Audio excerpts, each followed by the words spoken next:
Hello and welcome along to the first episode of this podcast. Before I get into the content of today's episode, I just want to give you a quick background on who I am and why I've decided to do this podcast. My name is Hugo Newman and I hold a PhD in political theory from University College Dublin in Ireland. I received my PhD back in 2015. Since then I moved to Spain and together with my brother co-founded an online tuition platform for professional accountancy students. But since I received my PhD, I've maintained my interest in politics and political theory, political philosophy, kept an eye on how things have been evolving over the last 5 years or so. And one of the things that has obviously become very popular in public discourse about politics is identity politics and its role in contemporary political discourse and political activism and so on. And while there has been some good content produced which has resisted some of the excesses of identity politics on both the left and the right, and there has also been plenty of talk about something like a new centre emerging as a corrective to the excesses of both the left and the right, I've become frustrated in recent years by the lack of robust conversation about what the new centre would actually look like in positive terms. So there's been a lot of talk about the new centre in negative terms, in terms of what it's not, in terms of what it wants to avoid from both the excesses of the left and the right. However, I haven't seen anything really robust in terms of laying out what this position would actually entail in terms of policy and indeed in terms of its foundational philosophy and principles. And so that's one of the motivations for starting this podcast, and that will be the main focus of today's episode. I'm going to try to lay out in explicit terms what I believe to be a strong candidate for this new centre as a fairly minimalistic framework in terms of foundational principles, but principles that I believe are very intuitive and are likely to be equally appealing to people both on the left and the right of the political spectrum. And so the aim really is to reconcile people who would otherwise perceive themselves to be ideologically opposed to one another with this set of principles. And this set of principles, then, I hope to demonstrate has certain political and economic implications. And by tracing out those implications, I hope to converge upon a set of political policies that I think form a promising candidate for a workable new centre, one that will allow us to move beyond the old trappings of both the left and the right. I think the traditional political spectrum has in many ways become outmoded, is in many ways obsolete, and that we are to some extent just spinning the wheels without actually making any kind of progress by resorting to the old camps, the old ideological camps of the left and the right. So what I'm going to do is I'm going to start this episode by sketching out what I mean first in very broad conceptual terms by the centre, what I mean by a new centre, and then I'm going to move beyond that to more specifics. I'm going to focus on three basic principles, moral, ethical principles, which are politically pertinent and which I think are good candidates for the foundations of this new centre. And from there, then, I'm going to trace out some of the implications of these three principles. And I will talk a little bit about the left and the right, but I will primarily focus on socialism for reasons that should become clear as I move through the episode. And so I would like to offer some provisional suggestions as to what the new centre would actually consist of. Now, one of the things that people often find unappealing about the idea of a centre, political centre, is that it is some kind of cop-out, that it is an unprincipled way of looking at politics, that people who describe themselves as centrists are basically people who don't have any strong moral or political principles, that they're basically just trying to pander to everyone at the same time, trying to please everyone at the same time, trying not to be too controversial, trying to avoid systemic solutions, people who are afraid to rock the boat, people who are content with the status quo and only really want to modify it around the edges. I myself was always skeptical of the centre because, or of a position of centrism in politics, because I also believe that that's exactly what centrism was, that it was essentially a cop-out for people who were either only very superficially interested or engaging in politics, or for people who were benefiting from the status quo and so had no incentive whatsoever to deviate from it, and that's all that centrism was. I've since come to change my mind about that idea, and I think that actually you can have a philosophically and ethically robust centre, and that's why I think it's worthwhile to call this a new centre. You might also call it a radical form of centrism, for reasons that will hopefully become clear as I go through today's podcast. But I just want to disarm listeners and disabuse them of the preconception that a centre, political centre, is necessarily something that is unimaginative and that is defending the status quo and is not based on robust ethical principles. I came across an essay recently recommended to me by my friend Jake, and it's by a guy called Paul Graham. And Paul Graham has a cool little website, paulgraham.com. It's very, very minimalistic, easy to navigate, and he has a number of essays on his website. And one of these essays is called The Two Kinds of Moderate. And my friend Jake sent this to me, and he correctly intuited that I would appreciate this essay. And it actually captured quite nicely and concisely what I'd been thinking for some time with respect to the idea of a centre. And according to Paul Graham in this essay, he says there are two kinds of centrists, or two kinds of moderates. He also uses the word moderate to describe this kind of position. He says there are intentional moderates and accidental moderates. Now, intentional moderates for Paul Graham, and for me as well, this is the kind of centrism or kind of moderate political position which I don't have respect for, and I still don't have a great deal of respect for. And it's before I only thought there was one kind of centrist or moderate, and that was this intentional moderate.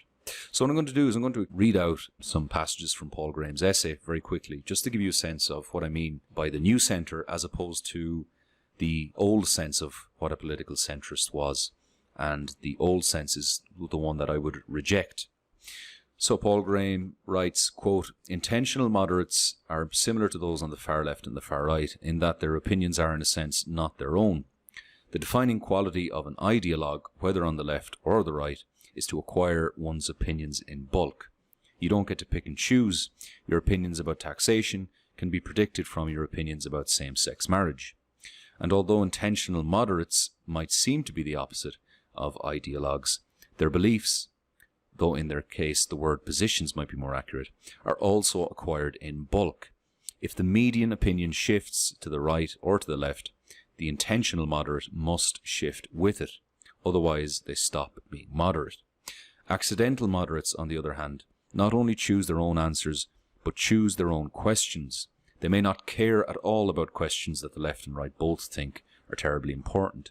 So you can only even measure the politics of the accidental moderate from the intersection of the questions they care about and those the left and right care about, and this can sometimes be vanishingly small. It is not merely a manipulative rhetorical trick to say if you're not with us, you're against us, but often simply false.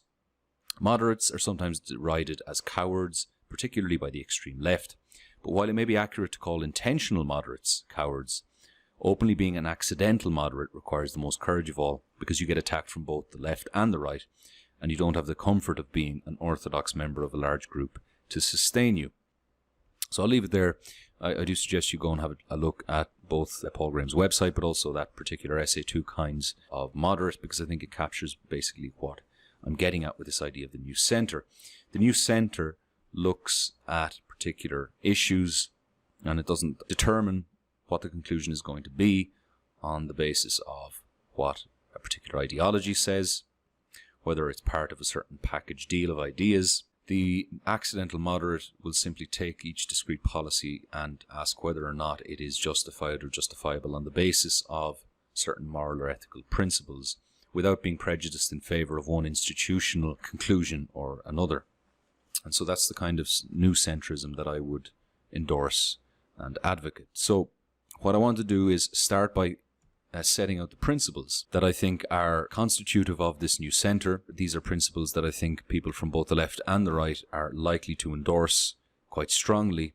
And for that reason, they set the foundation for reconciling, I think, many of the demands, ethical demands of people on both the left and the right. I think it's a good idea to keep this minimalistic. I think one can be minimalistic in terms of principles without being simplistic. I don't think you necessarily need a complex set of principles to explain or account for a complex set of social phenomena. In fact, in the scientific realm, often the best theories are the ones that are most concise, that are most minimalistic, that have fewest elements, assumptions, ad hoc statements included in the theory. Often the best theories and the best explanations are minimalistic in nature, even if they're at the same time capable of explaining a wide set of phenomena. In other words, they have great explanatory power. That's the kind of theory, the kind of explanatory framework that is deemed to be preferable in the scientific realm. And I think it's the same, it's no different in the social and political realm.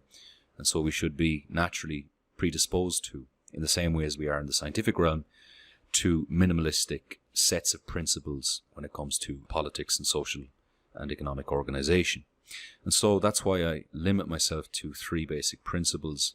Now, don't want to suggest that these are going to satisfy everyone's intuitions, and I don't want to suggest either that these are necessarily cut and dry, that there's no ambiguity or no residual doubt or there's no room for argument in these 3 basic principles. I think that most people are likely to find something that they disagree with in these, or something that they might take issue with in terms of terminology. But I think for the most part, these 3 principles capture some of the main and most widely shared moral intuitions in society today, and indeed capture some of the most important moral commitments on both the left and the right.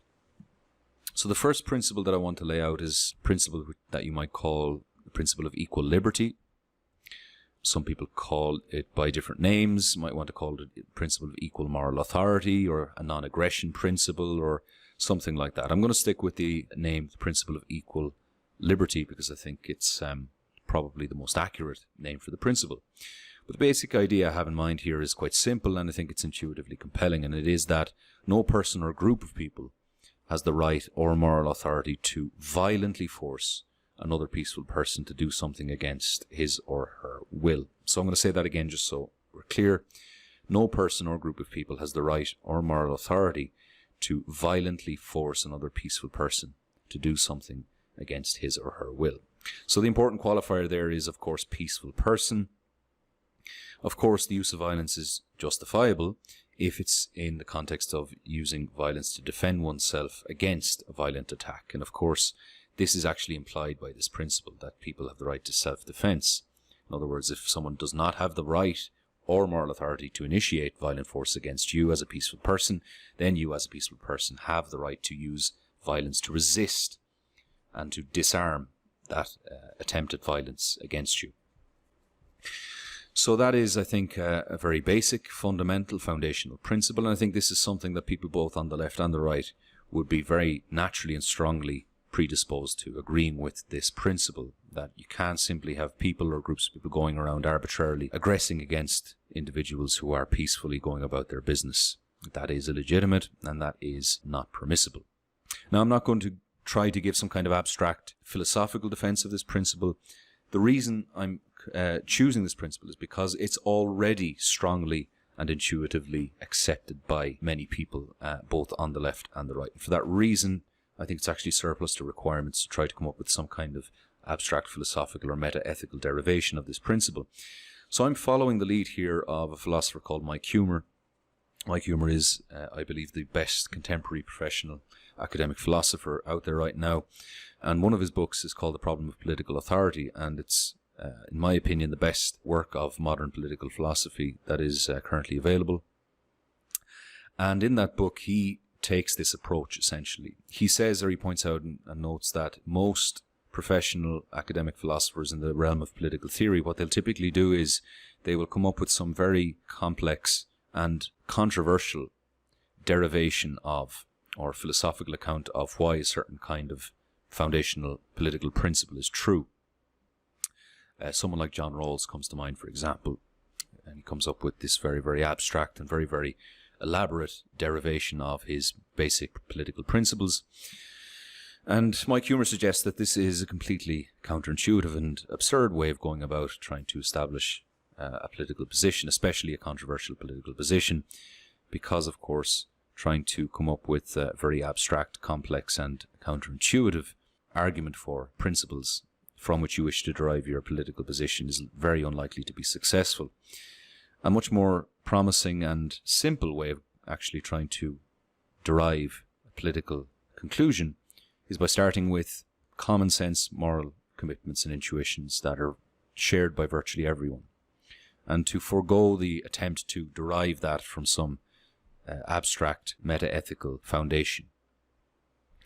Now, Mike Humer is what's called an ethical intuitionist, and so he actually has a meta-ethical theory, and in some sense that informs his decision at the beginning of the problem of political authority, just to lean on widely shared moral intuitions. But I don't think, even if you reject ethical intuitionism, you reject his meta-ethical theory, I still think his approach is commendable and very, very useful one and an instructive one, and so I'm going to follow his lead in that respect.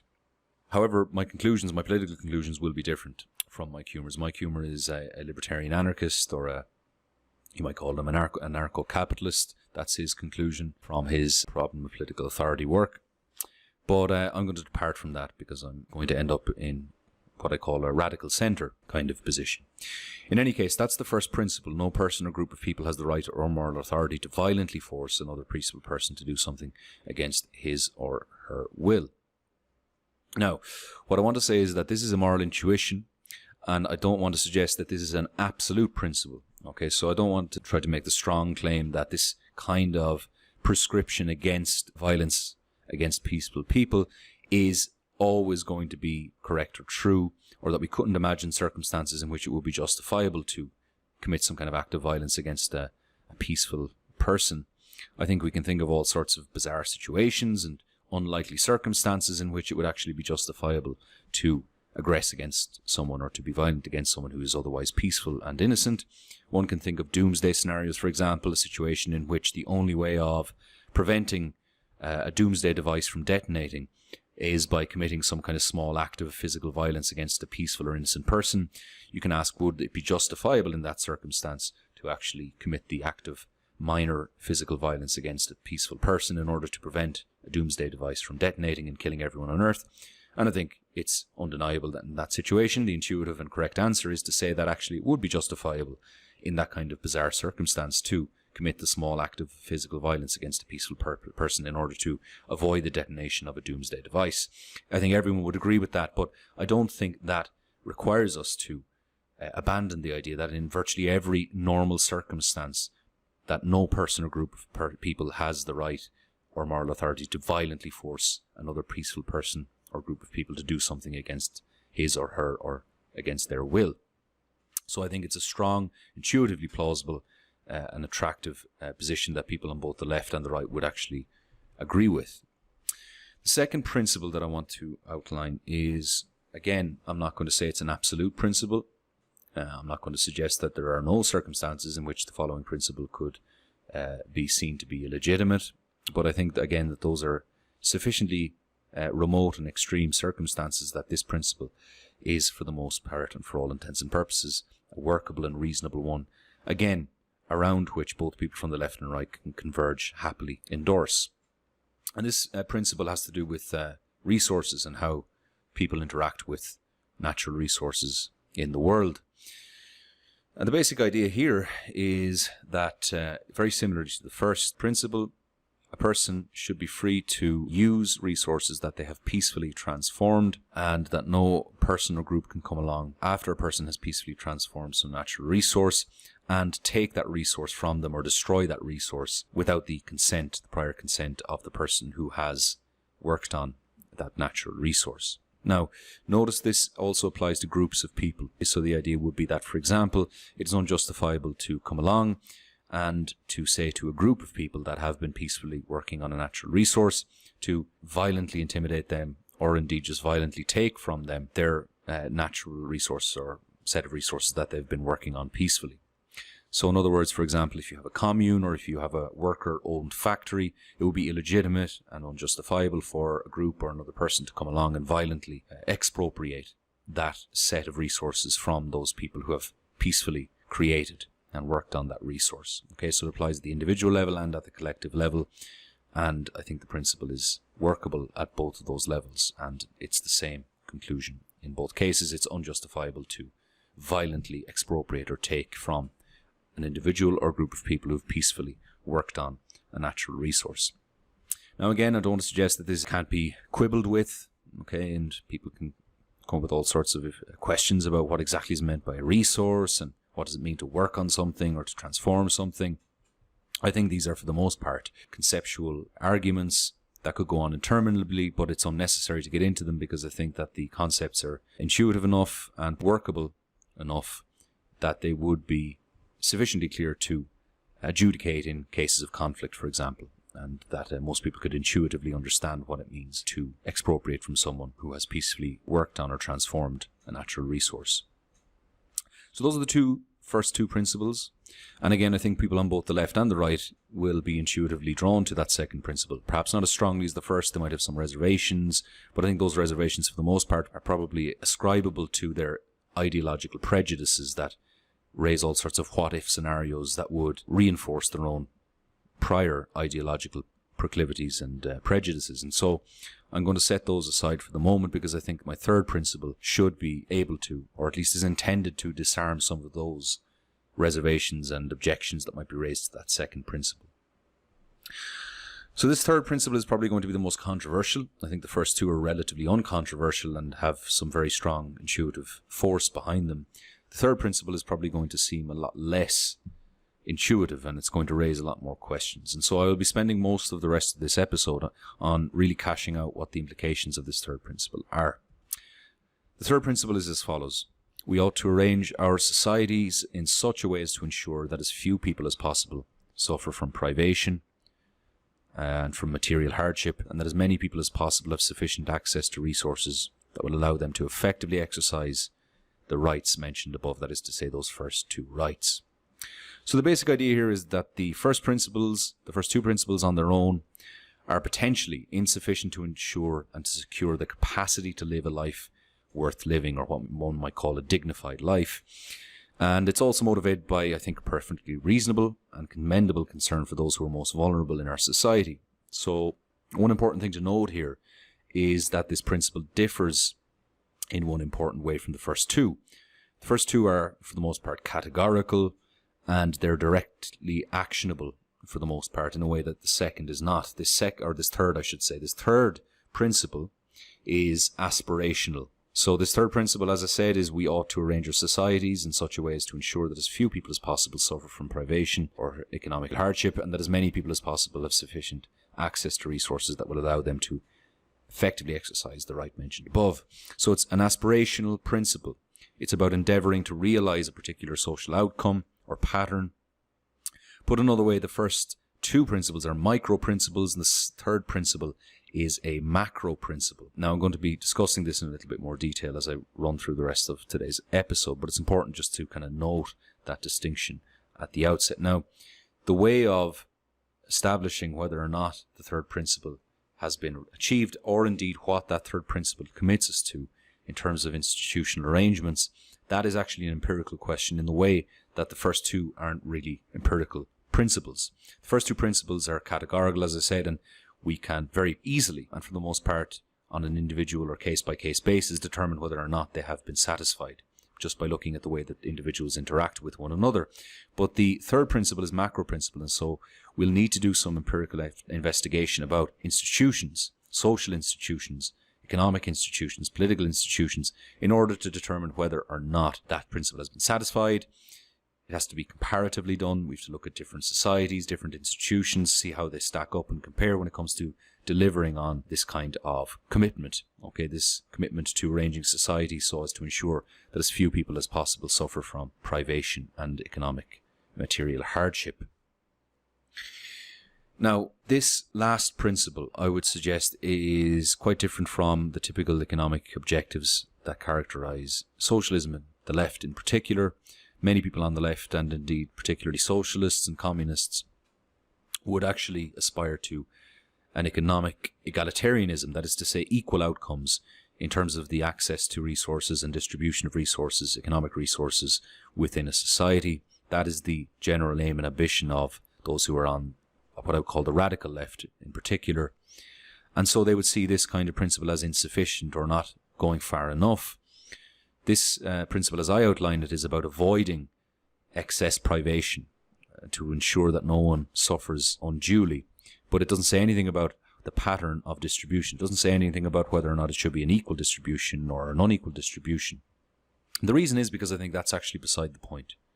So I think that egalitarianism as an objective, material egalitarianism or perfect equality of material resources and distribution of resources and wealth is, ethically speaking, misguided. And I think it's based on a fallacy, and I think it's based on a very, very old and possibly evolutionarily inculcated intuition or instinct that we have.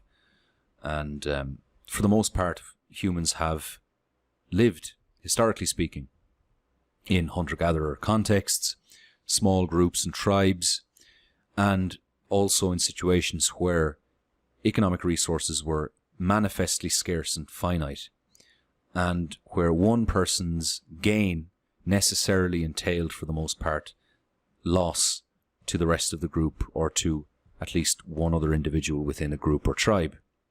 So if there was a finite set of resources in a particular tribe, if I take more than my share from the common lot, if I take more than my share from the set of resources that that group or tribe has access to, then I'm depriving others of those access to those resources. And so in that context, the natural and intuitive sense of justice and fairness is an equal distribution, or at least some kind of equitable distribution. So the idea would be that you want to approximate as much as possible something like an egalitarian distribution in that kind of context, and that any deviation from an equal share of resources amongst people is an abdication of justice. Now, that intuition makes sense only in what's called a zero-sum context. So that kind of context where you have a tribe that has a finite set of scarce resources, that is a zero-sum situation. Assuming there are no other interactions or activities going on, you just have a small tribe or group and they have that set of finite scarce resources, that is a zero-sum game, because one person's gain then entails a loss to everyone else, or at least one other person within the group or tribe, generally a loss to everyone else.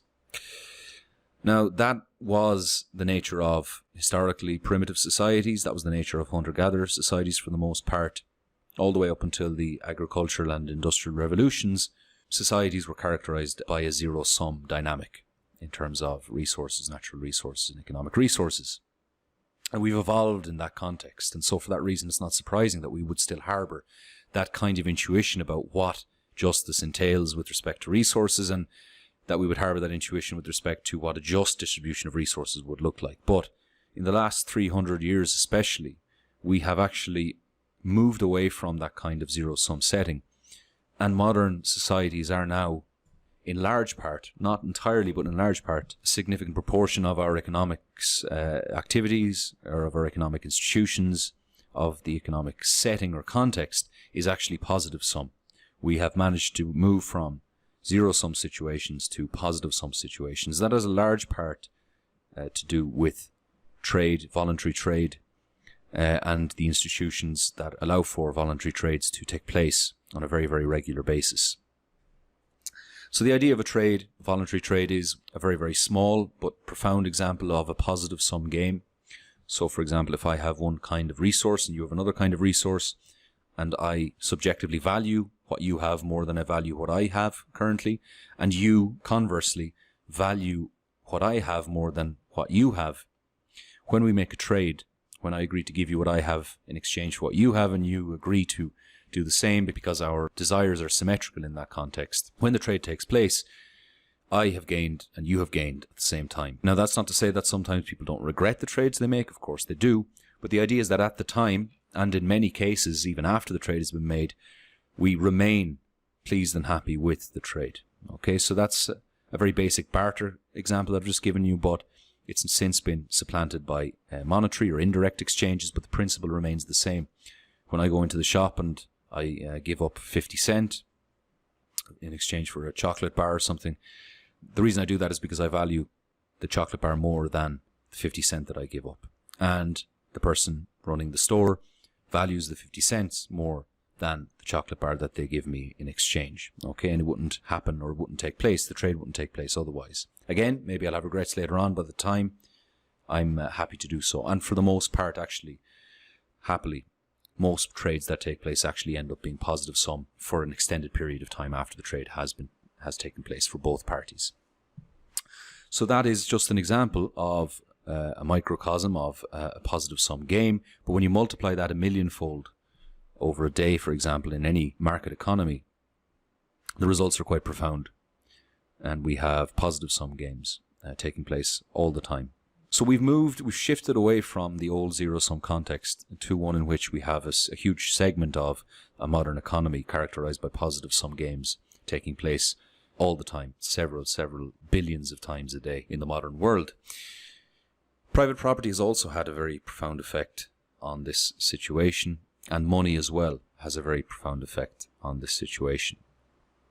I won't get into this for now because I'll come back to this in later episodes and talk about this a little bit more. But the point I wanted to make there is that for the most part, the intuition that drives material equality or desires for material equality in terms of resource distribution, the driving force of that is an intuition or an instinct, is no longer universally applicable, and indeed is becoming less and less applicable as the modern world, the modern industrial civilization evolves. It's been a rapid change. It's been a very, very profound change in an incredibly short period of time, historically speaking. And I think this accounts for the fact that we haven't yet adjusted our mindsets sufficiently. We haven't had the time really to evolve away from that instinct. And so that instinct continues to plague us, I would say, and it continues to create destructive dynamics in our political systems because we continue to mistake justice for material equality, or an perfectly equal distribution of resources. What we should be focused on, and this is why this third principle is so important, I think, what we should be focused on is maximizing the condition of the worst off in society, the most vulnerable groups, the poorest. That's what we should be striving to ensure, sustainably lifting the most vulnerable and the poorest out of their vulnerability and out of their poverty, and giving them the resources and the tools to actually do it for themselves. Obviously, that's the ultimate goal. We don't want to be simply giving out charity. We want to ensure that our institutions automatically function in such a way as to afford the poorest and the most vulnerable the means to lift themselves out of their plight, and to do so in a sustainable, long-lasting manner. So that's what we should be striving for. And really, we shouldn't be focusing on the distribution or the pattern of distribution in society. The question we should be asking is whether or not our institutions are maximally improving the condition of the people who are most vulnerable and the worst off in society as quickly and sustainably as possible. And that's a different question, strictly speaking, to whether or not resources in society have been distributed equally. So maximizing the position of the worst off, the poorest in society, would entail an equal distribution of resources if we lived in a zero-sum context. But we don't any longer live in a zero-sum context. And so those two questions pull apart in that context, logically speaking. I can't stress enough just how profoundly important that point is. And I'll be coming back to that again and again. It's one of the main problems with modern radical left. It's one of the main fallacies that I see repeated over and over again. And we really need to move beyond it. So I believe that the combination of these three principles commits us to a particular kind of society. And I think some basic political and institutional insights and prescriptions can be derived from these three principles. I think there are many, many implications that these three principles have in terms of what our political arrangements and organization should look like, but I want to focus on some of the most important ones. So the first thing I'll say is that I think the first two principles in particular, a strong presumption in favor of those two principles, commits us to the institution of a liberal marketplace. Now, I know that people on the left will be very, very skeptical about hearing this appeal to liberal markets or in this advocacy for liberal markets, and they'll think that this is me just endorsing capitalism straight up, outright, and that I just want to see a situation in which everyone is fending for themselves, and it's dog eat dog, and that there is just highly competitive free market. And that's not what I have in mind here. But I do think that there is a very important role for liberal markets in modern society. And I think that the empirical record shows this quite clearly. Now, one of the things that many socialists and people on the left, radical left, will agree with, they will say that we currently live in a world that is, for the most part, characterized by capitalism. Okay, so they'll often talk about global capitalism, and they'll talk about most societies, most nations as being on some level and to some degree characterized as capitalist. You'll have, of course, some countries will be more capitalist than others, but we live in a globalized world whereby capitalism is the predominant structure. Some people on the left talk about a hegemony of global capitalism, okay, and that it is imposing itself on even developing countries, and they're being forced to adopt this kind of model. And so they actually accept the premise that over the last 100 or 200 years even, we've seen a radical shift towards the global capitalist model or framework. So they will accept that premise. But when one points out the radical progress that has been made over the last 200 years in terms of standards of living, in terms of absolute poverty reduction, in terms of real GDP per capita in capitalist countries, and even indeed in the most capitalistic countries, they will often then try to find ways of explaining that away as not being the result or attributable to capitalism, but as the result of other things. Now, I think that's a highly implausible move to make, that kind of ad hoc reaction, after having said that for the last 200 years we have global capitalism, a hegemony of global capitalism has emerged. Having said that, and then pointing out that that's correlated with almost exactly over that same time period, a radical increase in standards of living, average standards of living, for millions and millions, even billions of people, for them to then pivot and say that that's not actually because of capitalism. Let's just say that it's an implausible hypothesis, and there's a huge burden of proof on people who say that that's the case, that it's not a result of the capitalism that has come to dominate.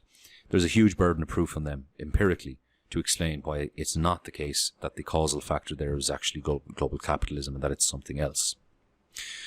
Now, some will try to resist this argument that I'm gesturing towards in a different way. And what they'll try to do is they'll try to deny that there's been significant progress, so that there's been significant improvement in standards of living over the last, say, 200 years. This, I think, is an even less plausible strategy than the former.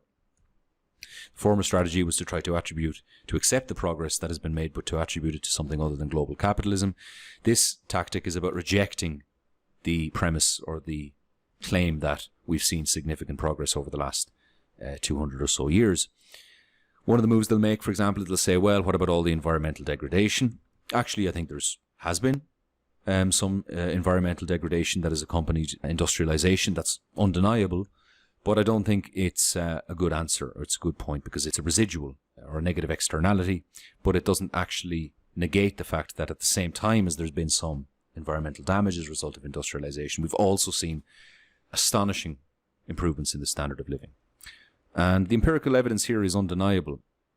If we just look at some statistics, for example, real GDP per capita in the most capitalistic countries, in what one might call Western nations over the last 200 to 250 years, we've seen a 28-fold increase in real GDP per capita.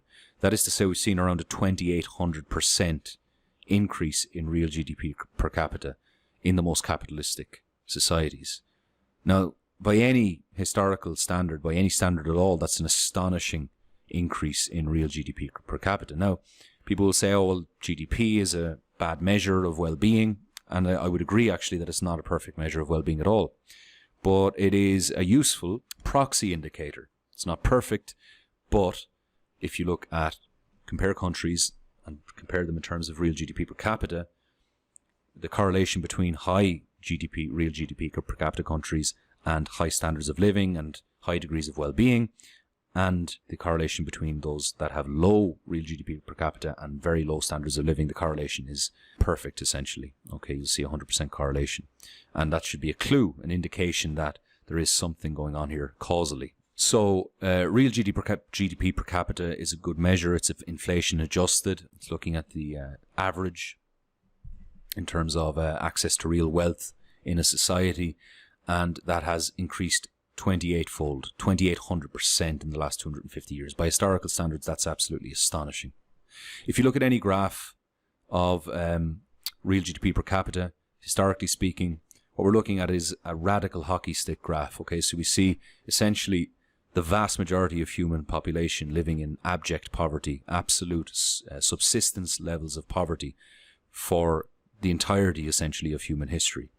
And then right up at the last moment, the last second, relatively speaking, of human history, you see this huge, insane spike in real GDP per capita, and that correlates with the last 250 years of industrial development, which, again, socialists and radical leftists would accept is the dominion and dominance of global capitalism.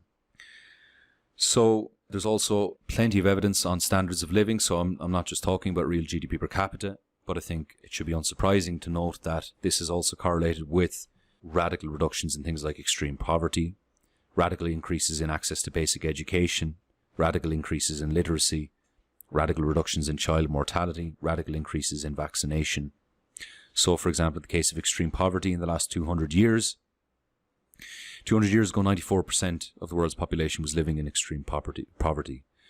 Now we have 10% living in extreme poverty. So we've gone from 94% to 10% of the global population living in extreme poverty today.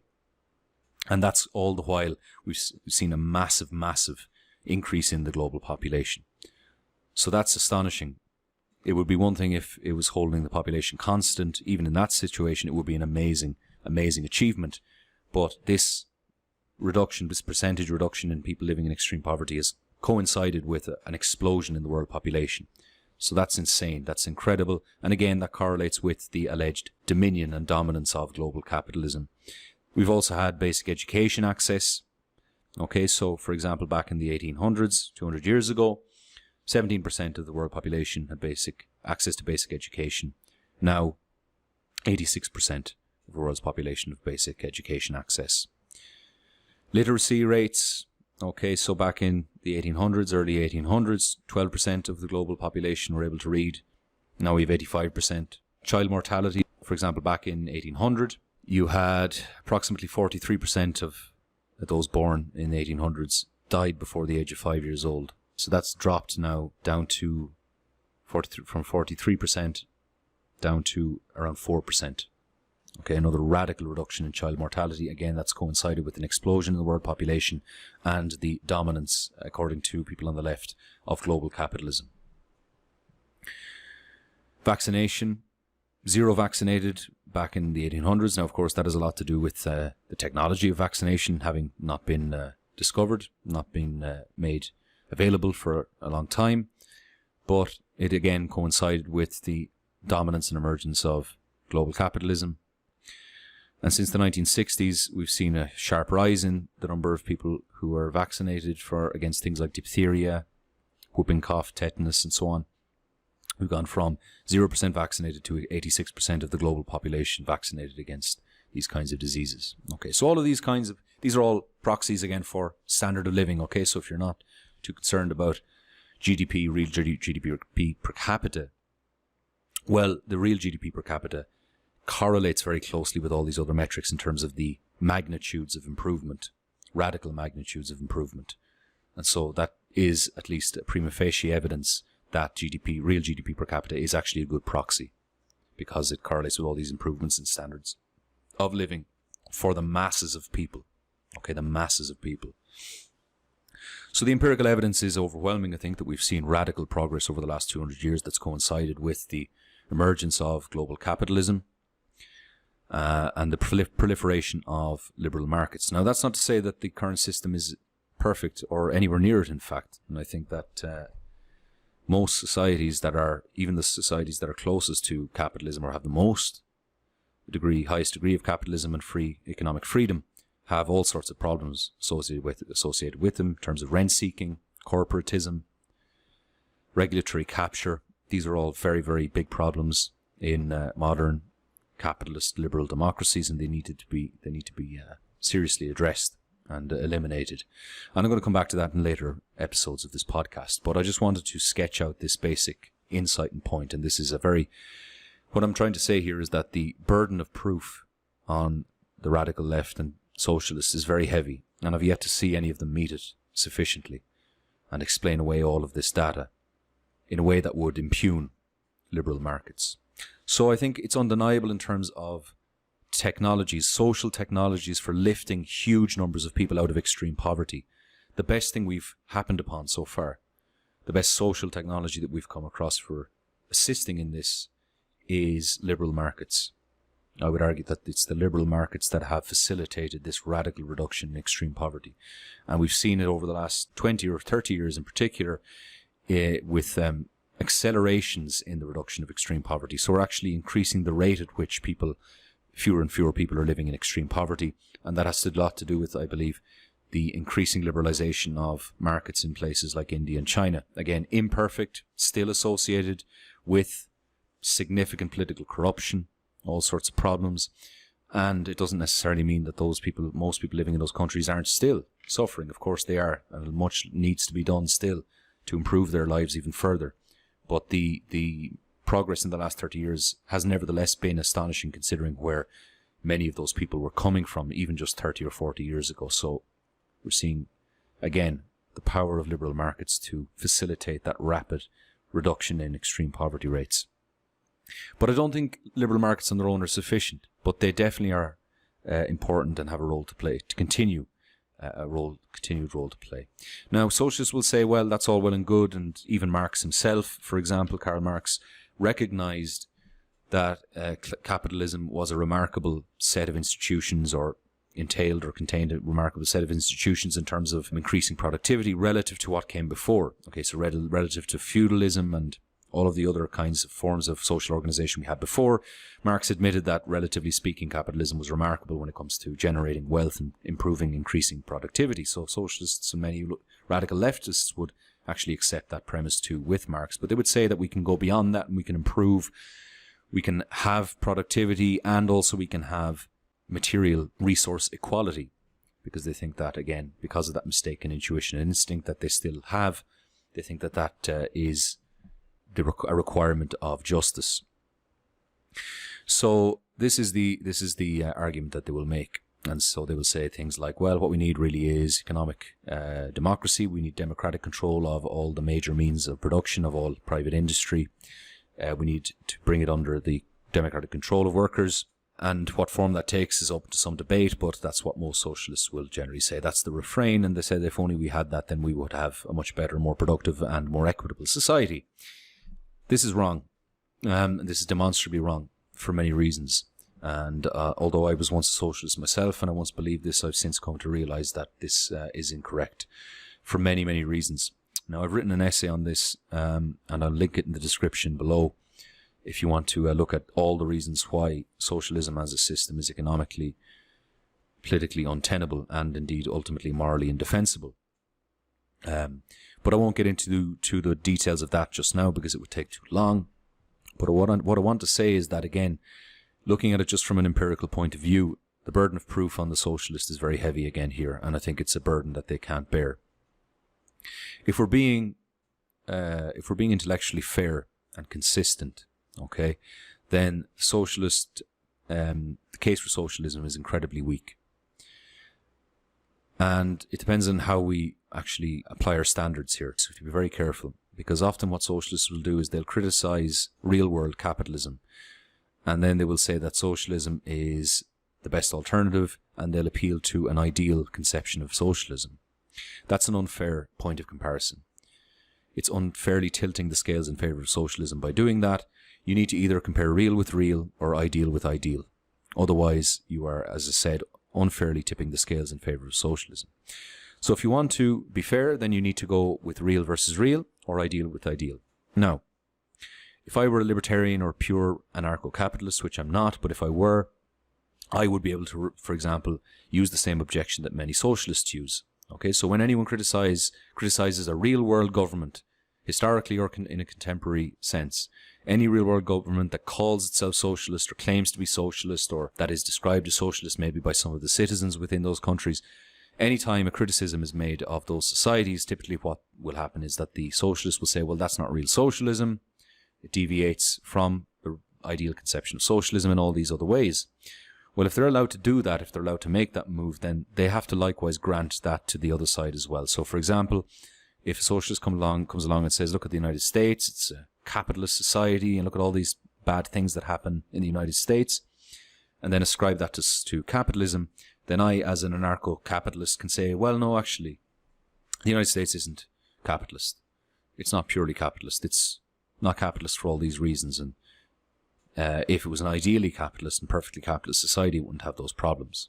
Now, a socialist is going to find that kind of answer implausible, but it's implausible for precisely the same reason as it is implausible for the socialist to say, no, that's not really a socialist society.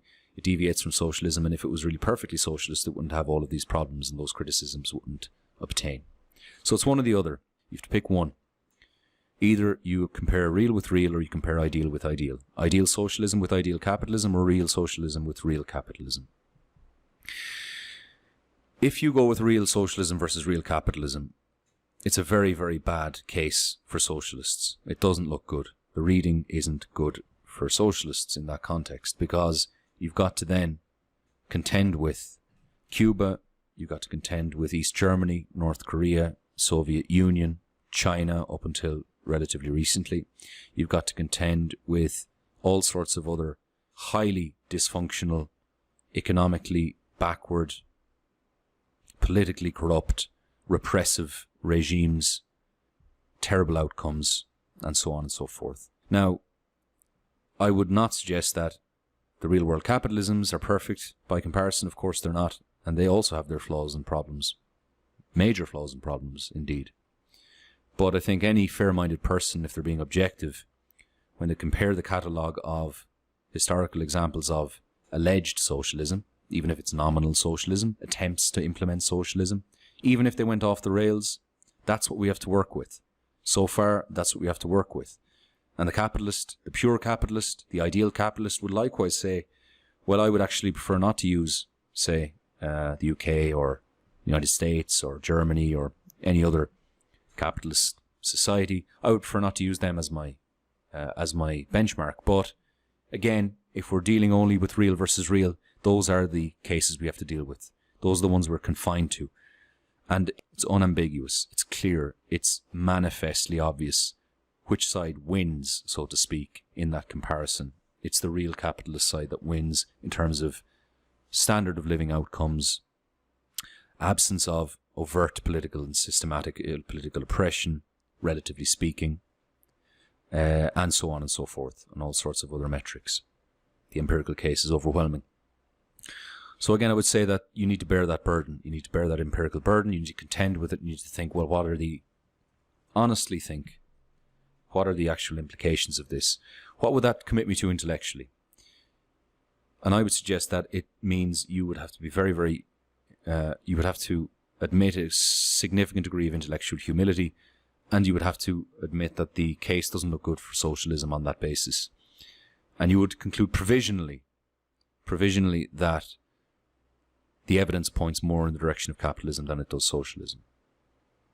One of the things I find so frustrating about socialists, and I'm saying this as someone who used to be a socialist, is the lack of imagination. And what I mean by that is that I'm actually willing to grant, for the sake of argument, that we need to transcend capitalism. We need to come up with a superior economic model. We need to come up with some kind of social technology that will allow us to leave marketplaces and markets behind, figure out a more optimal way of organizing our economic affairs. I'm willing to actually grant that that might be the case, and that there might be some system out there that will actually supersede and transcend the limitations of modern capitalism. But the problem that I have with socialists is that they just seem to lack such imagination. They have such a lack of vision. What we've seen is many, many attempts throughout the 20th century in particular, in widely differing societies with widely differing starting circumstances, different cultures, different economic conditions. And across all of these societies, we've seen various groups some well-motivated, some poorly motivated, some stupid, some very intelligent, groups attempting to implement and realize real-world socialism. And in every single one of those cases and attempts, by the standards of socialists themselves, it's been an unmitigated failure.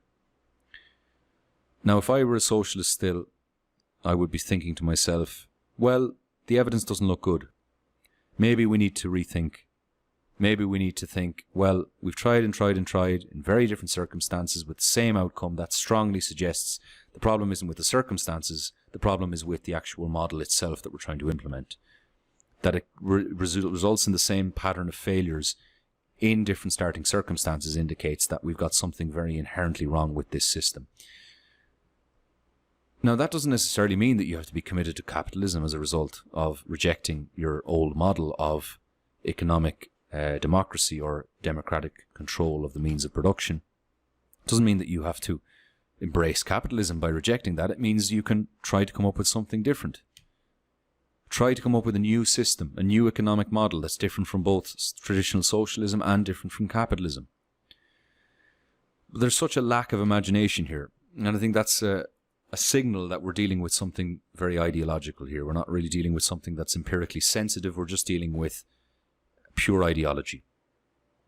That no amount of empirical evidence could come in that would be sufficient to extricate a socialist from their belief. And I think that the 20th century is a testament to that fact. Essentially, when it comes to pure and radical socialists, we're dealing with an article of faith rather than with an empirical set of hypotheses and testable assumptions and principles. In any case, I don't want to suggest that socialists are misguided in every sense, and I think that I still retain many of the moral and ethical objectives that I had when I was a socialist. And so one of those is to live in a society where there is no warfare, to live in a society where everyone has enough to live a dignified life in terms of access to material resources. I still want to live in a society where there is as little discrimination as possible, where there's as little violence as possible, where there's as little racial prejudice and bigotry and xenophobia, where these things are unacceptable, where they are discouraged actively, where they're minimized. That's still the kind of society that I want to live in, where there is as little environmental degradation and pollution as possible. All of these remain my objectives, but I don't think that those objectives are monopolized by socialists. And despite the fact that socialists would like to think that they have the monopoly on those objectives, they don't.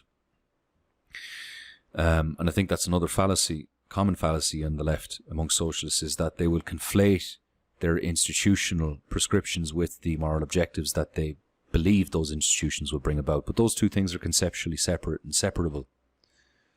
So, for example, you could, in theory, hypothetically, you could have a socialist who's terribly motivated morally, but they endorse the same kinds of institutions that socialists typically endorse. So you could have, for example, someone who endorses and believes in democratic control of the means of production.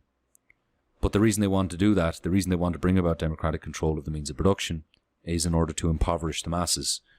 Now, that would be a strange kind of socialist, but strictly speaking, okay, if we're dealing with conceptual consistency, that person would actually be a socialist because they support democratic control of the means of production. It's just that they're strangely motivated. But this just demonstrates that the claim of many socialists that they have a monopoly on the kinds of moral objectives that I just listed, ending warfare, ending environmental degradation, and so on and so forth, that the claim that they have monopoly on that is just the result of a conflation of the institutions with the actual objectives. But those things can be separated and are separable.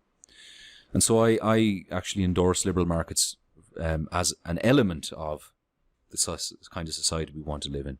An element of it, not the only part of it, and not sufficient to ensure moral fairness and to ensure the realization of all of those moral objectives that are listed. But it's certainly, definitely, based on what we know so far and based on the absence of any plausible alternative hypothesis in terms of economic arrangements, liberal markets are a necessary element and ingredient going forward, for the time being at least, of a sustainable society, and one which will continue to reduce the number of people living in extreme poverty as quickly as possible.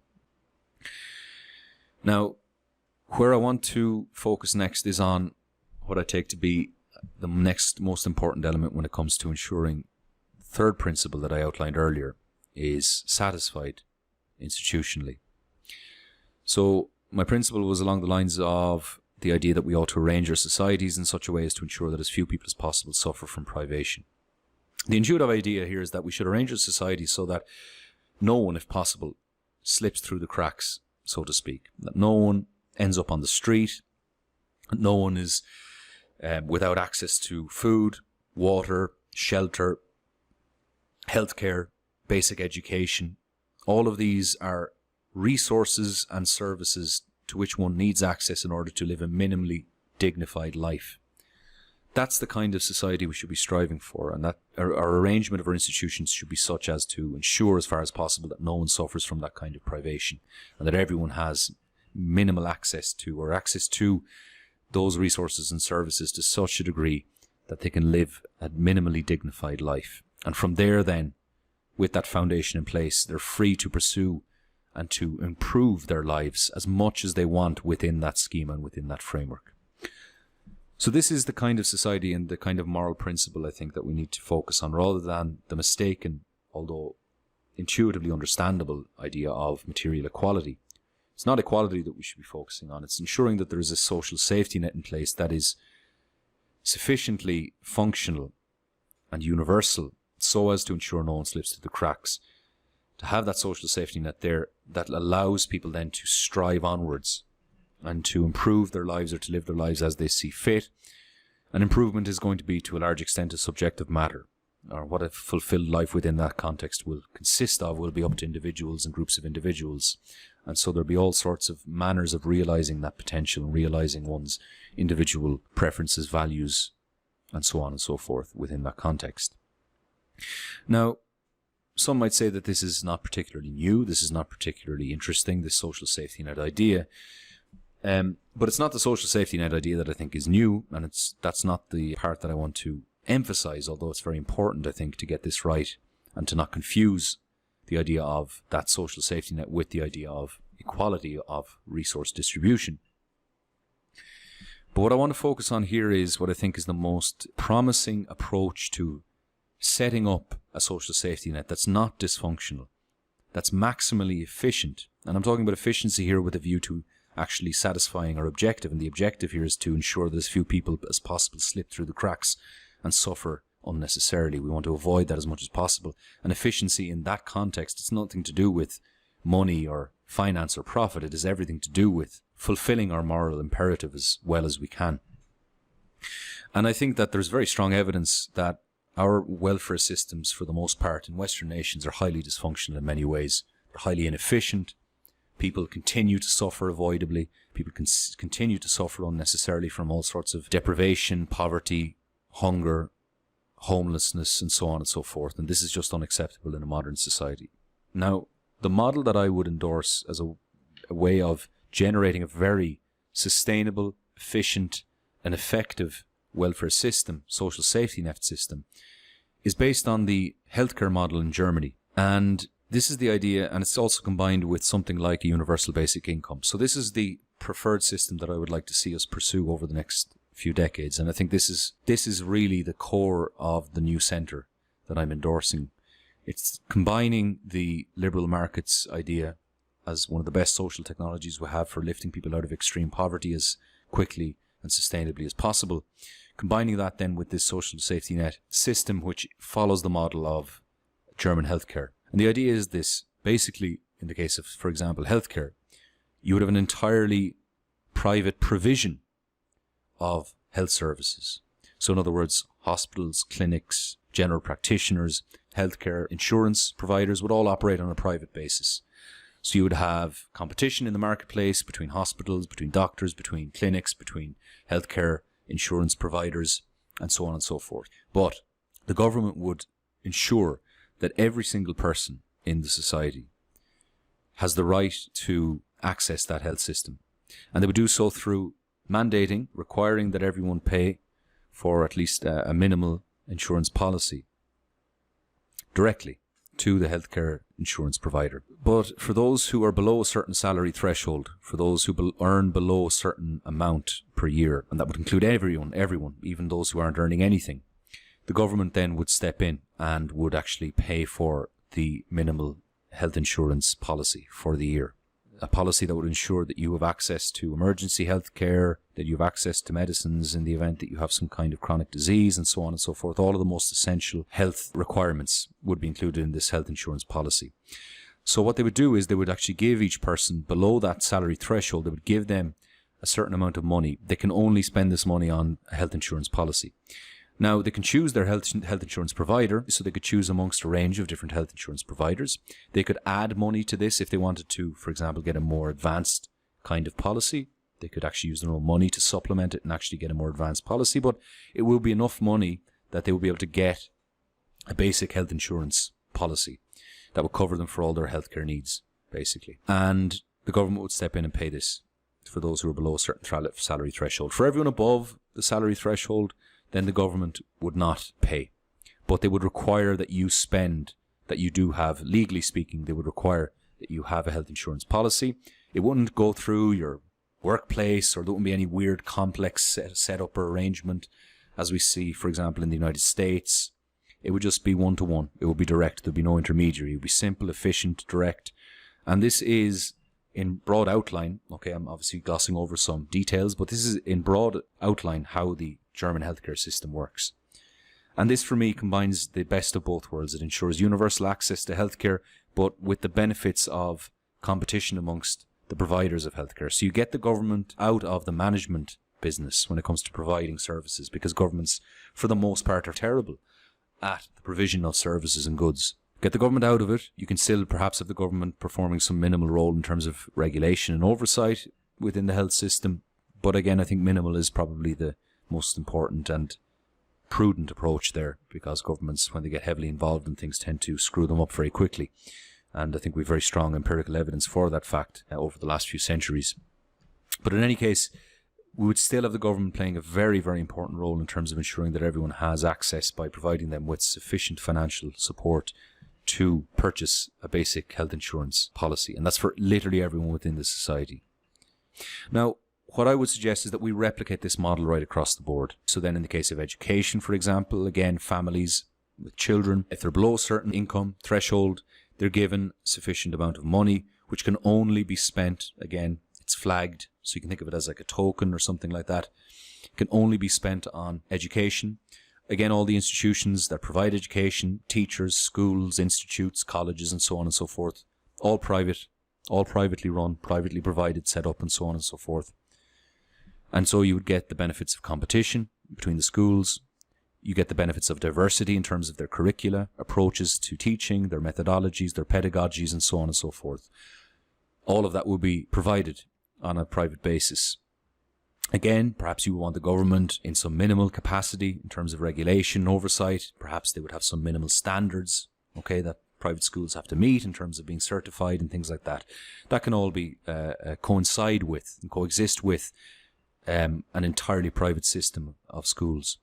That doesn't necessarily mean that all schools would be for profit. Again, you can have some community-run schools. You might have, for example, religious schools. You might have schools that are experimental. You might have various collectives of different kinds experimenting with different kinds of school setups. But these are all private still. They're all voluntary and private. And so the idea then would be that, again, there'd be universal access because every single family with children would be given, based on the number of children they have, for example, certain amount of money that would allow them access to, for example, it might be pegged to the average cost of tuition for a year, okay, in their community or in wherever they're living, pegged to the average cost of tuition for the family in the district that they're in, and then this would give them the chance then to educate their children, ensure that their children receive a basic education. And again, the family would be free if they wanted, even though they're below a certain salary threshold. If they wanted to, they could supplement that by spending a little bit more if they wanted to, but they wouldn't be allowed to spend less, because the money that they'd be given in the case of education then would be